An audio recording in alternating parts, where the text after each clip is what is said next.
আসসালামু আলাইকুম everyone, welcome to my new blog. তো কেমন আছেন সবাই? আশা করি সবাই ভালো আছেন। তো আলহামদুলিল্লাহ আমি ভালো আছি। তো আমরা অনেকদিন পর যেহেতু মামার সাথে গিয়েছি, তো আমরা দুজন মিলে যেতেছি একটা বন্ধুর সাথে দেখা করার জন্য। তো কিছুক্ষণ পর দেখি মামাতো ভাই গাড়ি নিয়ে এসে হাজির, বললো যে কোথায় যাবে। তো আমরা বললাম যে এক জায়গায় যাবো। তো ওর গাড়িতে উঠে কিছুক্ষণ গেলাম আর কি।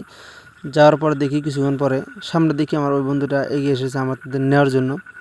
ওর গাড়িতে উঠে ওর দোকান থেকে রওনা দিলাম আর কি, ওর সাথে দেখা করতে যাচ্ছি। তো কিছুক্ষণ পর ওর দোকানে আসলাম। দোকানে এসে যেহেতু অনেকদিন পরে যেহেতু এসেছি দোকানে এসে তার ভালো লাগে না, তো চশমা চোখে দিলাম দুজনে দুইটা।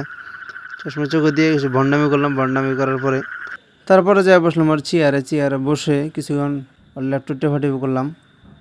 আবারও কিছুক্ষণ পরে ওর দোকানে এদিকে দিয়ে তাকালাম যে কিছু আছে কিনা। তো কিছুক্ষণ পর দেখলাম ওটা স্যান্ড, দুজন মিলে স্যান্ডটা লাগাইলাম। কিছুক্ষণ পর পার্টনাররা বললাম যে কিছু খাবার নেয়। তো তারপরে দেখি তুই খাবার নিয়েছে। তো খাবারটা আবার খায়া ওকে বললাম যে অনেক রাত হয়ে গেছে, আমার বাড়ি চলে যাবো। তো সেই জন্য তো আমাদেরকে বাড়ি এগিয়ে দিয়ে যাচ্ছে আর কি।